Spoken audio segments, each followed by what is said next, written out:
A lot of the reason why you stopped seeing this account and like me playing on this account after I hit Diamond was I felt like I was kind of done with playing ranked at that point. I wanted to move on to Strive because I did hit Diamond around that time. And then I didn't end up liking that game, and I came back and I wanted to learn some new characters. So I never really came back. I just kind of wrote this account off as I'm done with it. I'll play some other characters and do some other stuff. Now that I've been entering tournaments and stuff, I want to play against some higher level characters, but I don't really want to grind out rank to get back here. So I just got on today, and I figured it's time to rip off that band-aid. The band-aid of I'm like at that point at the border of going back to Plat or going further into Diamond. And I think that's something mentally that was kind of playing with me. I was like, I don't really want to play on it because I'm going to lose my precious little ranked badge. But today I ended up ripping that band-aid off and playing, and it went extremely well. I went up like 300-400 LP, and I played with I played a good scale of players, I guess, a good array of players. I didn't really feel comfortable playing Cammy at this level and against these kind of players, so I went back to Karen, and I actually had a lot of fun. What spurred this all on was I was playing against a guy in Plat who was pretty obviously on a Smurf, and we had a really close match. Like, we were playing some really good footsies, and he was playing Karen, and I was playing Cammy, and I was like, damn, I want to be there again. like I want to play that character again.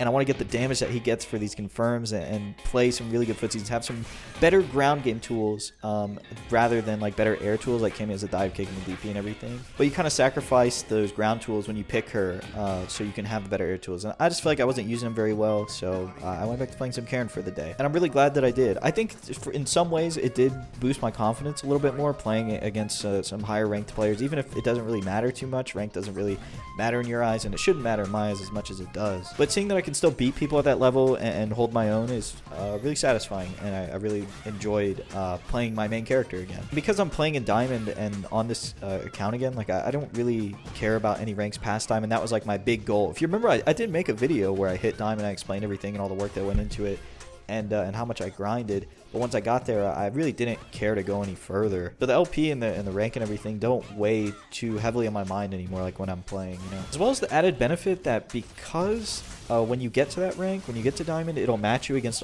everybody above you as well. You can get some pretty decent connections because there's just so many people that you can match with up there. So that's a big plus. It lets me play a lot more because I don't have to deal with like super laggy connections in Plat, where the player pool is a little bit smaller, so it takes forever to find a match, and sometimes you find one and it's like, holy shit, like I waited 35 minutes for this. As far as the gameplay itself, I was feeling pretty confident in the way that I was playing footsies according to like Juicebox's video, like we talked about previously, but also being able to kind of shut all that down if the opponent was not playing footsies with me. For example, I played against a lore player who I might show the gameplay. It might be on right now, I don't know, I haven't chosen one yet. But every single time I knocked him down, he woke up stand jab. Every single time. So in my head, I say, I can play footsies until I get a knockdown, and then I'm just going to keep meeting him until he respects my meaty. And he never did. There's a clip I took and sent to some of my friends where he literally just doesn't block. Like 3 times I meet him in a row. It's like an infinite. So at that point, yeah, you can play footsies and you can try and keep him out, but if you get a knockdown, just keep meeting him until he respects you. You know, you don't have to let up. What that game and a few others made me realize is that Diamond and all these other ranks are just that. They're just another rank zone you have to traverse through where people have their gimmick or they have something they're really comfortable doing, and you have to figure out what that is and counter it. It's just like any other rank zone in any other fighting game. These badges literally mean nothing most of the time, right? Most of the time these badges do not mean anything. It just means they game the system enough to get here in some cases, and other times they're really good players who made it here, you know, legitimately. I guess everybody legitimately has the rank, but you know what I mean. Some people really learn the game, figure it out, and play solid, and others just have a gimmick that they like to use, and you have to figure out how to beat it. It's like a knowledge check. But the rank system is something I really hope they revisit in Street Fighter 6. I hope it's not the same thing, because it's pretty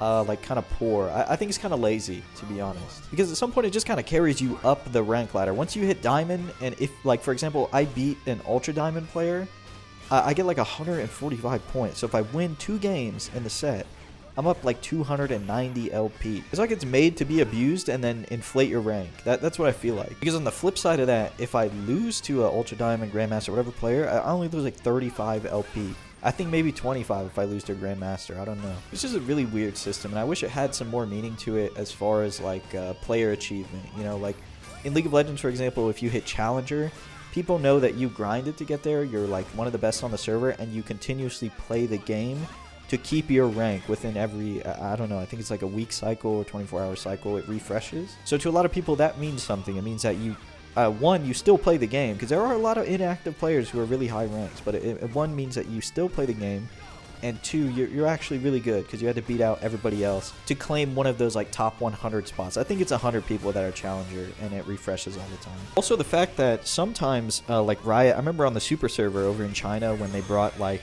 all the challenger players from all the Chinese servers onto one big super server. I think Dopa, if you guys followed League back then, there's a player named Dopa or Apto, and he ended up winning the challenge. They give him 100 grand for hitting challenger like first on the super server. That's just something that wouldn't be possible on the current system that Street Fighter uses, you know. Not saying that they would do that, but I think like it's not even possible. Like it wouldn't even be a possibility. I just think it'd be really cool to see like different ladders and leagues and stuff that you could enter and kind of do it all on the game and not have like players running their own leagues on Smash.gg. Something on the client and on the game would be really interesting. But yeah, I think that's gonna be it. I know some of you guys are probably disappointed in me because you opened the video and you saw Karen, but it's not like a character crisis thing again where I'm gonna play 6 different characters. I'm just playing 2. That's it. And they play pretty similarly, so it's pretty good for me. But that's gonna be it for me. If you enjoyed this video, please consider subscribing, and I'll talk to you again soon.